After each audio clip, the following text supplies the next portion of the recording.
So joining us today, we've got Jess Lancashire from Another and Jordan Musgrove from CCR City Deal. So welcome both. Hello. Hi there. Nice to see you.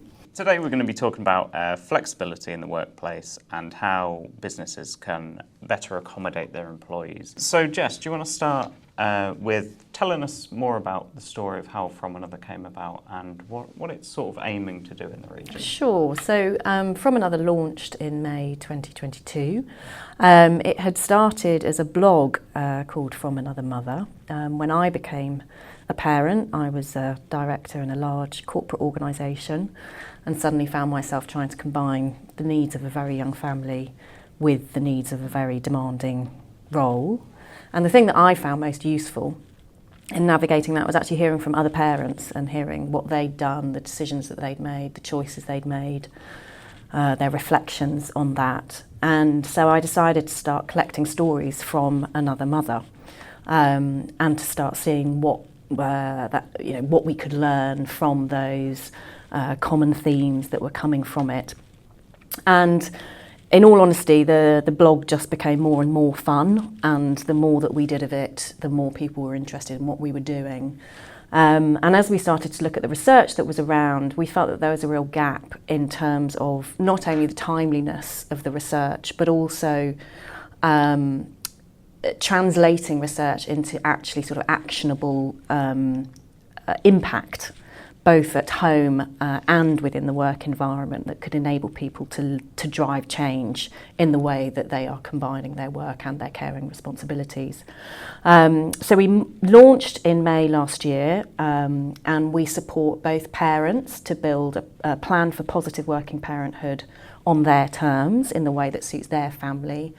And we enable employers to upskill every member of their organisation in new ways of working, so that we're really trying to drive change at a very tactical level within organisations, because we know that it's the interactions on a personal level with a manager, within a team environment, which is a huge, really determines the ways in which somebody is able to combine these different needs that they have in their life. Why do you think that sort of element of flexibility is so important to both the employee and the business? So I think it's different reasons for different people, and I think that's the first thing, is that flexibility means a different thing to every single person. I think that is one of the things that makes it complicated. I think another thing that can make it challenging is that the boom in flexible working came about in response to the pandemic. So we found ourselves in a crisis situation, and actually in order to keep businesses going, we suddenly had to start working from different locations in order to accommodate wildly fluctuating childcare needs based on school closures. We had to start accommodating flexible working hours. But actually, people have been working part-time for a very long time. That's not that new, relatively new, but the change in location and asynchronous working is very new for people and for teams. And I think we have now moved beyond that sort of incorporating it as a crisis response to actually moving to new forms of normality, really. And actually, this is how we now work. And, individuals, teams, organisations are being much more thoughtful about that, and that means that there are changes that are being made. There will be informal practices that will be accommodated going forward, and there'll be informal practices that won't be accommodated going forwards. And so I think there's just a sense that people are trying to go from this sort of crisis explosion of flexible working, where actually anything we were able to do to enable us to keep working through the pandemic was great, to actually, let's navigate what this looks like and what does this mean for our culture as an organisation, what could this mean for our family as a unit, and to trying to find their ways through that, across the many different variables of flexibility. And I think this is the really interesting thing about flexibility, is that it can take so many different forms and so many different guises for each organisation, for each job and for each family. I think that's brilliant, and I think it's, as you said, it's such a crucial time for businesses, because we've come from this post-pandemic sort of situation where everyone had to be flexible. They had to work from home where they could, or they were furloughed, to this situation where people have created that comfort bubble of working from home, but are now being brought back into the office, and so essentially what you guys are trying to do is navigate the businesses and the employees through that to be able to work to a happy compromise, a happy medium sort of thing. Jordan, you're a working parent. What kind of challenges do you find working in a workplace in a post-pandemic sort of situation? Well, I'm obviously a mother of two, so coming into an office more than 3 or 4 times a week can be difficult. Sometimes I feel like on a daily basis I've done a full day before I've got to my desk, because I've had to get the kids ready for school, make sure everything's ready to go, and take them to whether they're getting dropped off by the grandparents, or if I'm dropping them to school myself. So I've never had a hybrid role where I could work from home.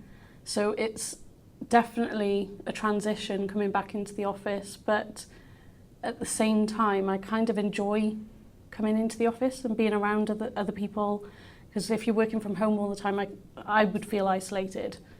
So before the role I'm in now, I was working independently for myself, and it did get very lonely. So I think that's quite important, like some of the aspects you said there, like before you get to work, you've already worked today, and I think some people don't realise that it's that mental headspace, that yes, you might not be physically exhausted, but you've had to plan, you've had to look after 2 human beings and get them to their right places where they need to be and things, and organise childcare and things like that for them. And then coming into the office as well to then use more headspace on actual working and do your normal day. I think that's quite interesting as well in terms of what you said about the flexibility of a hybrid role.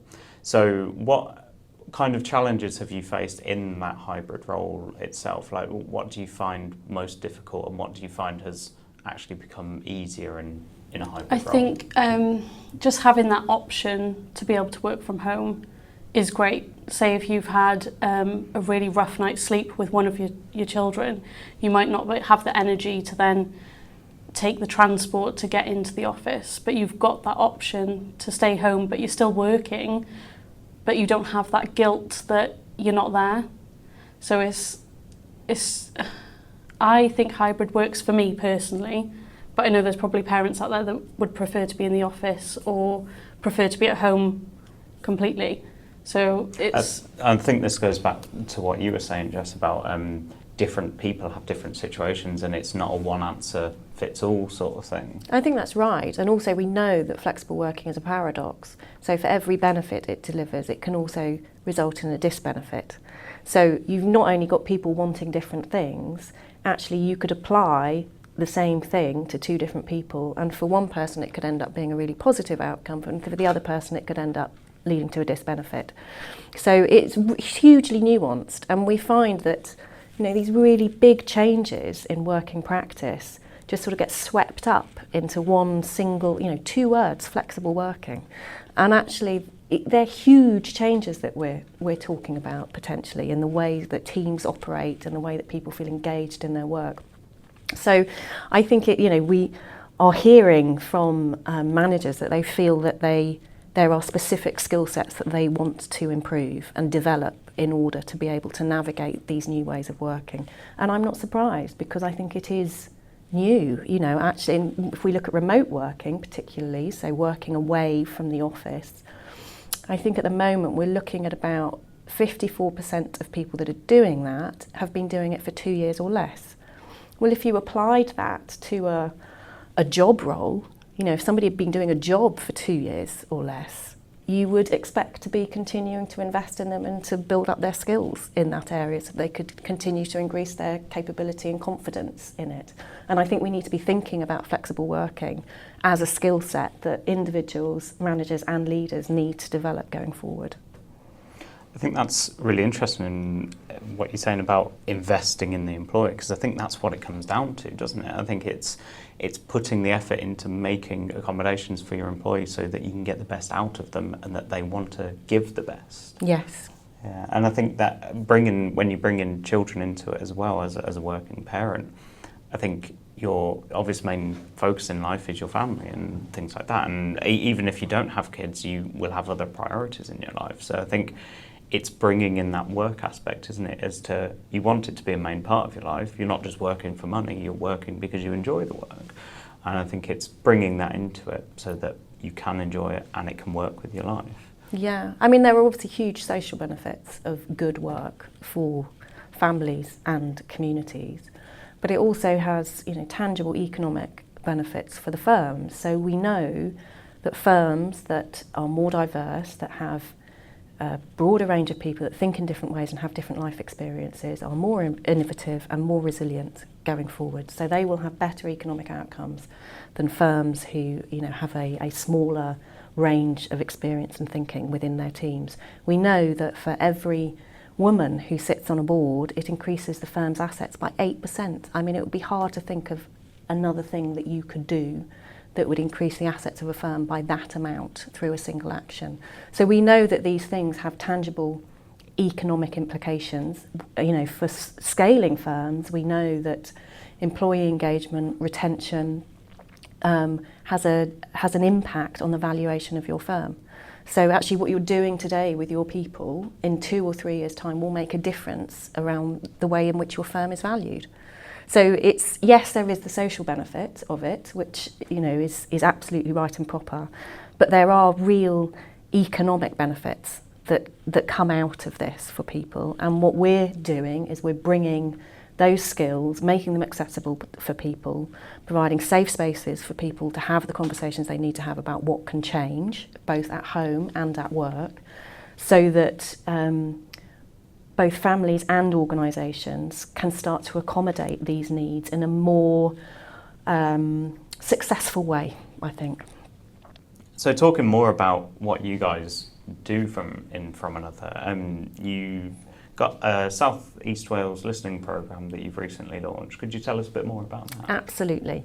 So through February and March, we are talking to people across the region about what flexible working means to them and what they have and what they need in order to really maximise the benefits from it. So it's we're talking to parents, both those that are working and those that are not in work. And we're talking to managers or people that have responsibility for others in their organisation. And it's a quick survey to start off with, so it takes about 5 minutes of your time. And within the survey, there are 3 or 4 sort of open-ended questions for you to answer. And then at the end of the survey, you can say whether you'd be interested in having a longer conversation about your experiences. And so we're just starting to get those conversations up and running. And it gives us a really rich pool of insight from across the region about what people are experiencing on the ground today and what they would like to have going forward. Because again, I think, it's all very well saying to employers, you need to embrace flexible work. Well, let's start to make that a bit more specific. Let's start to articulate what that, could look like for different types of roles. What are the different needs of families? How could it enable you to access, a pool of talent which isn't able to come into the labour market at the moment? So it's really exciting. It's a reflective research programme. So as we are going through, as we are hearing more from people, we keep asking new questions, deeper questions, so that we keep driving into the sort of the heart of the issues. So we'll come out with some really, really valuable findings that we will share at the Unleash conference at the end of April, and we'll be sharing that with over 100 businesses across the region. So, people really can drive change within their region by just participating in a short survey. And in a few months, those findings and those new resources will be available both to families and to businesses to start using. I think that's monumental as well, because as you were saying, you can then go to the business and be like, this is what our research has led us to.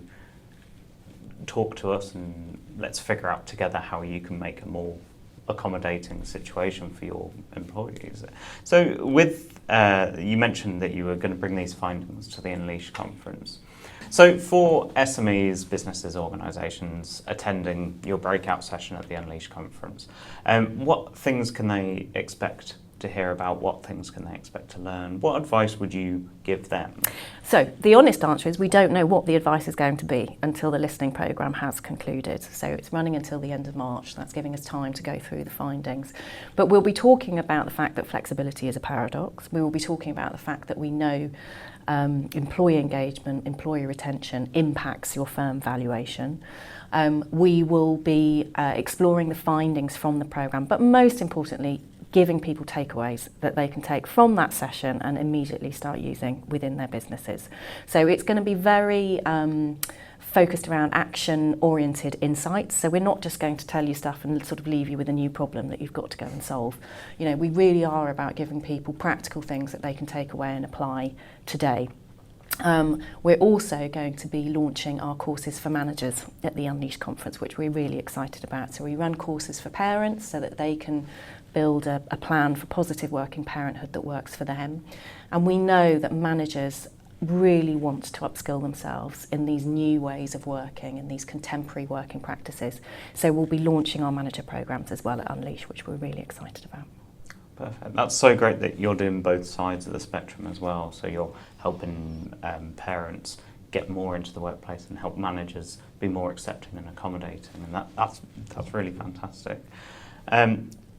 I also love that what you're bringing to the Unleash conference is your research. You're bringing these statistics, you're bringing these figures and these recommendations for people to bring away, and then if they want more information and want more support, they can then come to you guys and get that. So if an SME attending the Unleash really likes what you have to say, what would you recommend their next steps are for them?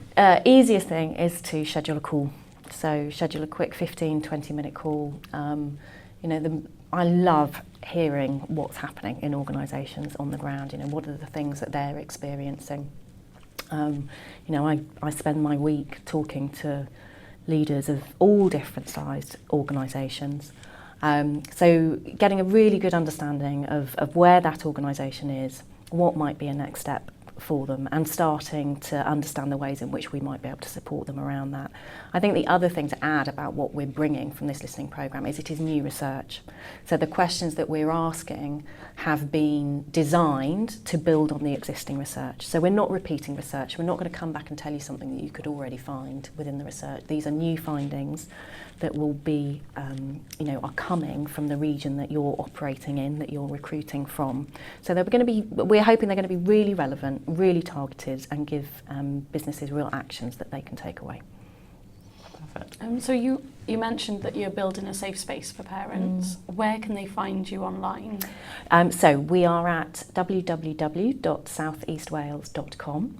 And from there, you can do the survey that applies for you. So we know that some people are both a working parent and a manager, so you can complete both surveys. We're interested in both perspectives. And at the end of the survey, you can say whether you're happy to be contacted to discuss it in more detail.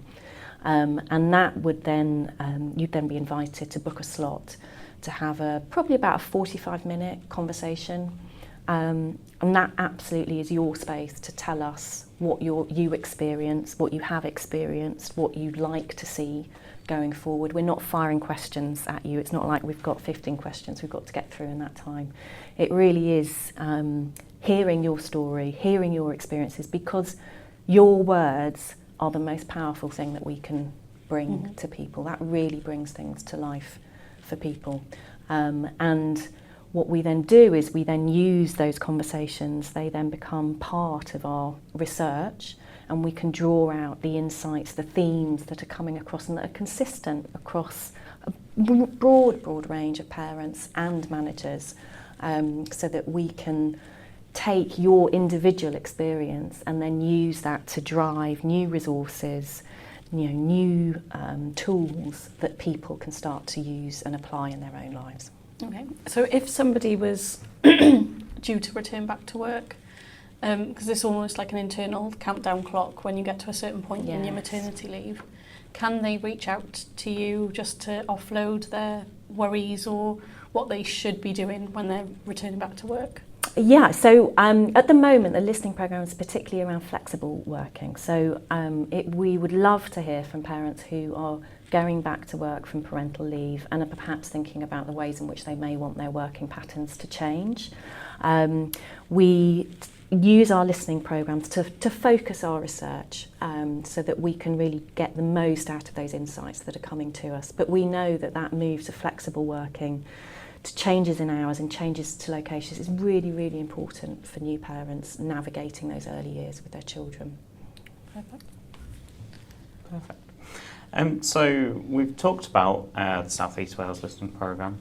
We've talked about how people can get in contact with you and what you're hoping to tell us at the Unleash conference. What do you hope to see more of in the future in terms of like working conditions with expectant parents, working families, things like that? I think what I would like to see is greater acknowledgement that it is complicated.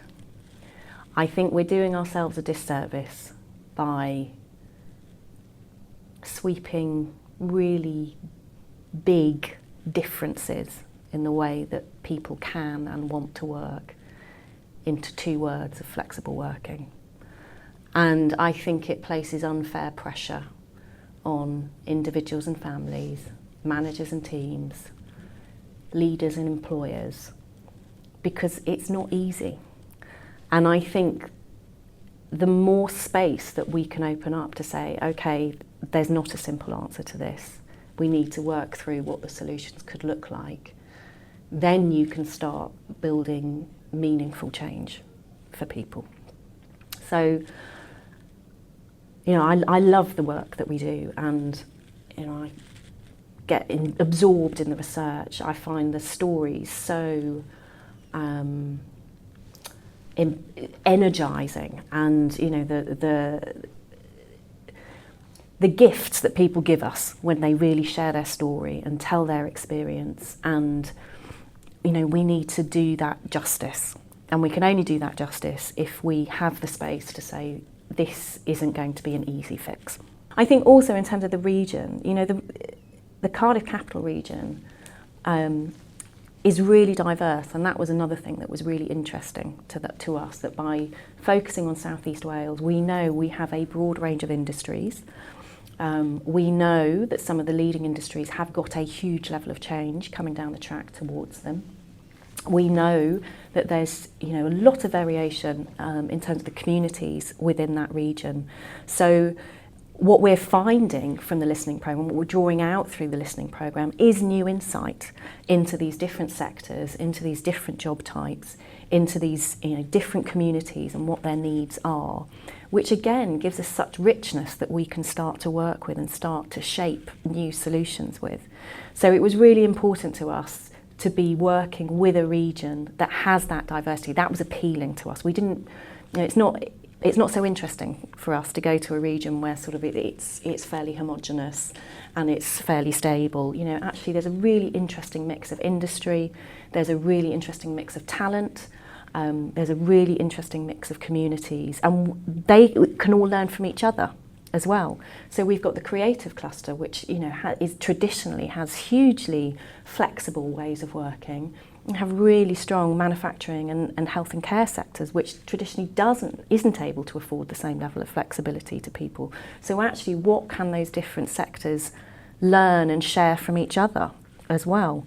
So I really think the South East Wales programme is a really exciting opportunity for us to draw out all of that insight from across the region and actually harness that for the benefit of a wide range of industries and communities.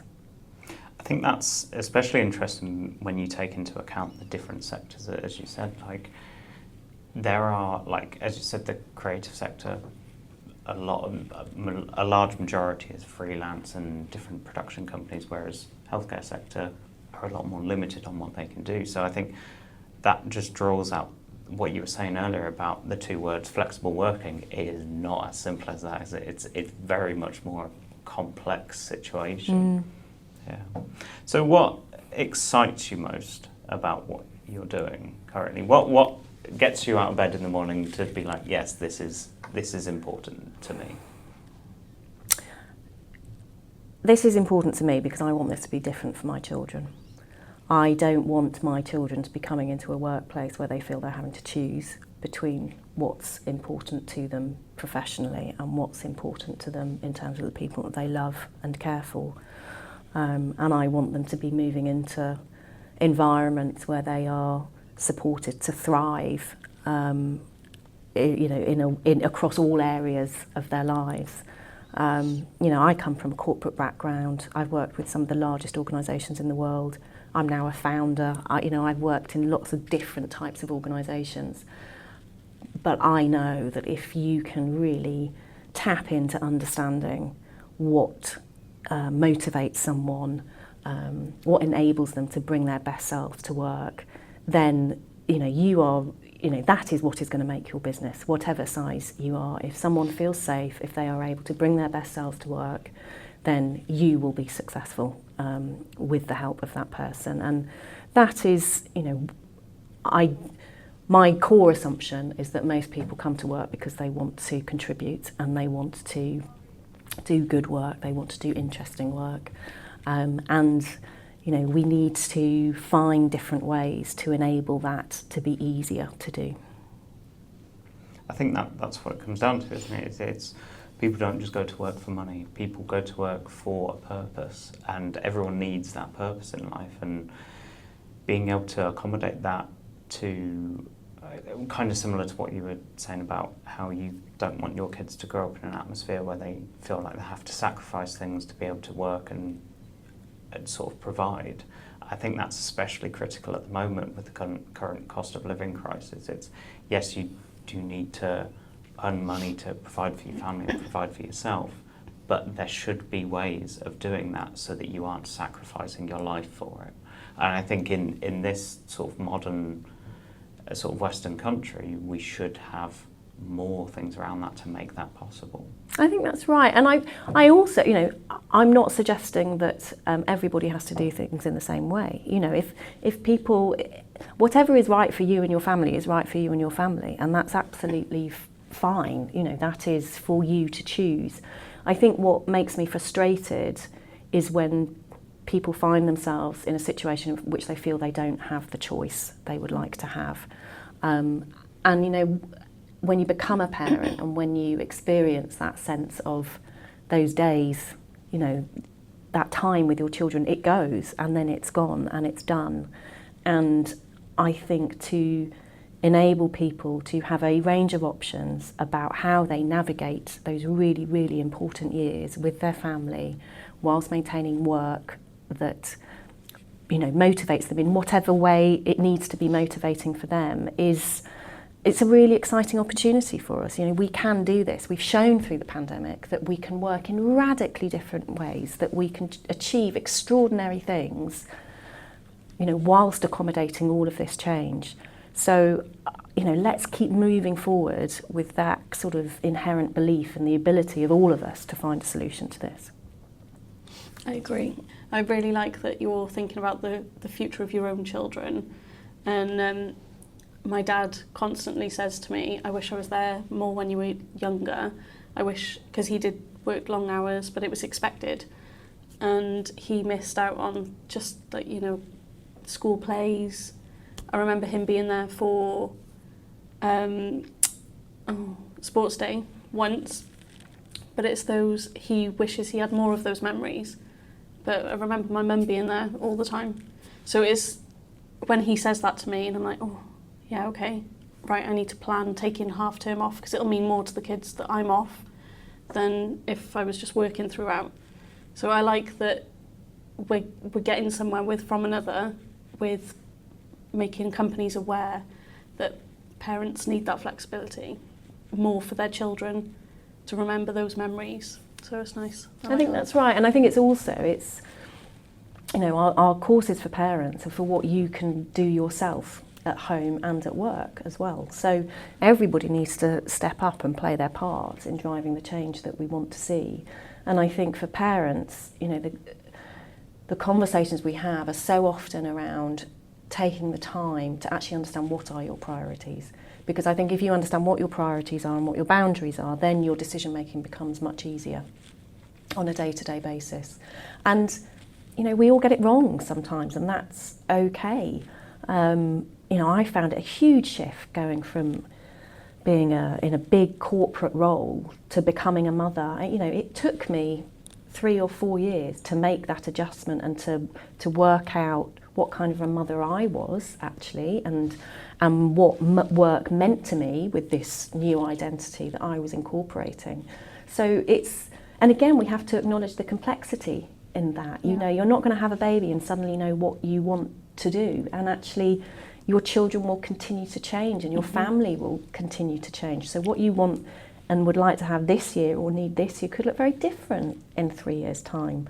But wouldn't it be wonderful if that didn't mean that you had to change your job as well? You know, wouldn't it be wonderful if those evolving needs could be met, you know, with an employer who can, you know, work alongside you through those really important years. So I think there's so much that we can do that will support change in a very tactical way for people. And you know, that's really what we want to do. We want to harness the research, we want to harness these new insights and translate them into things that you can use today to make something feel different for you. And that, for me, is we've done a good job if we do that.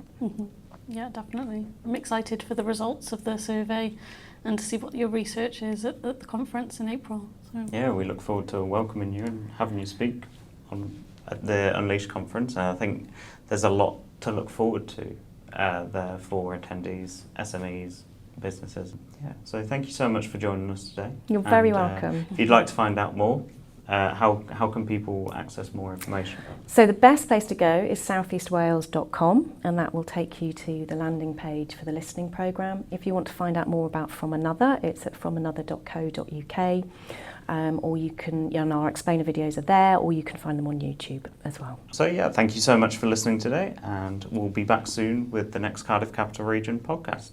Thank you.